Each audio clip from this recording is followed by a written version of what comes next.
Hai semua, Assalamualaikum. Perkenalkan, nama saya Desi Topopi Triana Zahri dari program studi D3 Teknik Mekanikal Bandar Udara Angkatan ke-11 Bravo, Politeknik Penerbangan Indonesia Curug.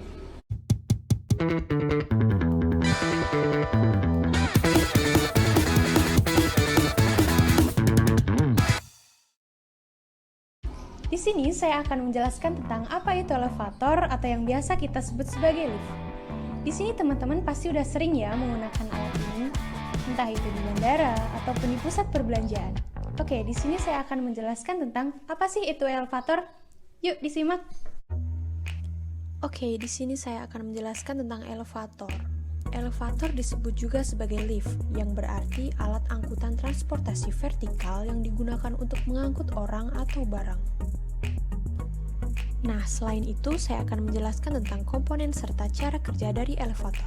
Elevator memiliki dua komponen utama, yaitu komponen ruang mesin dan juga ruang luncur. Ruang mesin adalah ruang terpenting, di mana di ruangan tersebut terjadinya proses pengoperasian elevator langsung secara keseluruhan. Di ruang mesin terdapat beberapa alat penggerak elevator, di antaranya adalah alat mesin penggerak elevator yang berada di atas ruangan luncur kereta. Motor listrik ini memiliki daya asupan tegangan bolak-balik atau yang disebut AC yang terletak disesuaikan dengan kapasitas angkut. Motor ini memiliki kemampuan putaran antara 50 rpm sampai 210 rpm. Kemudian di ruang luncur, ruang ini adalah tempat di mana elevator beroperasi, yang berbentuk lorong vertikal. Di sini elevator menjangkau tiap-tiap lantainya. Di dalam ruang luncur, terdapat beberapa komponen utama yang tak kalah pentingnya di dalam ruang mesin.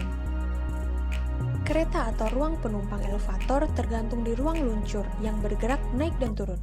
Kereta ini digerakkan oleh mesin traksi menggunakan tali pengangkat yang terbuat dari baja, yang berada di ruang luncur atau hoistway.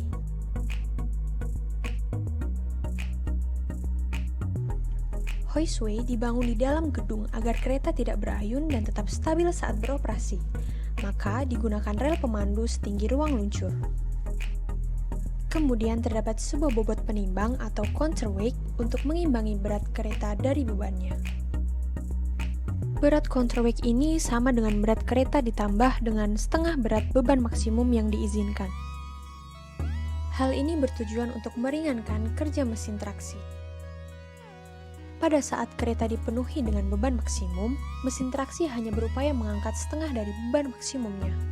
Sebaliknya, pada saat kereta kosong, mesin traksi hanya perlu mengangkat atau menaikkan setengah dari beban maksimum yang berlebih pada counterweight. Bobot kereta dan counterweight menghasilkan traksi yang memadai antara pulai kontrol dan pulai pengangkat, sehingga pulai kontrol dapat menggenggam tali pengangkat dan bergerak serta mengangkat kereta tanpa slip yang berlebihan. Motor penggerak elevator dilengkapi dengan rem magnet yang berfungsi untuk menahan motor ketika kereta telah sampai pada lantai yang dituju. Pergerakan cepat atau lambatnya elevator diatur oleh PLC atau Programmable Logic Control. Untuk emergensi terdapat alat yang disebut dengan governor. Alat ini berfungsi untuk menonaktifkan aliran listrik jika governor mendeteksi terjadinya overspeed atau terjadinya kecepatan yang berlebihan pada traffic lift. Kemudian, apabila tidak mampu menghentikan kereta dan terus melaju dengan kecepatan terus meningkat secara otomatis, bandul governor akan menjepit seling governor. Kemudian, seling ini akan menarik baji pengaman pada unit safety gear yang biasanya terletak di sekitar kereta lift dan akan mencengkram untuk melakukan pengereman secara paksa terhadap lift. Nah, kurang lebih seperti itulah cara kerja lift atau elevator secara sederhana. Oh iya, selain belajar tentang cara kerja dan komponen elevator, di sini kita akan belajar tentang apa aja sih jenis-jenis elevator. Yuk kita simak. Nah, ini dia nih yang pertama. Kita sering melihat lift ini dan menggunakannya. Lift ini disebut dengan passenger lift atau lift penumpang. Untuk jenis lift yang kedua adalah dumbwaiter atau lift barang. Lift ini biasa digunakan untuk mengangkut barang. Jadi, sistem kenyamanan sedikit berbeda dengan passenger lift.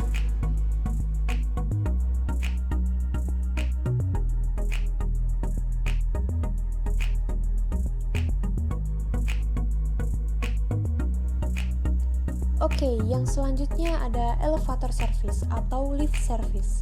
Lift ini biasa dipasang di perhotelan. Gunanya adalah untuk mengantarkan barang ke kamar-kamar penghuni hotel.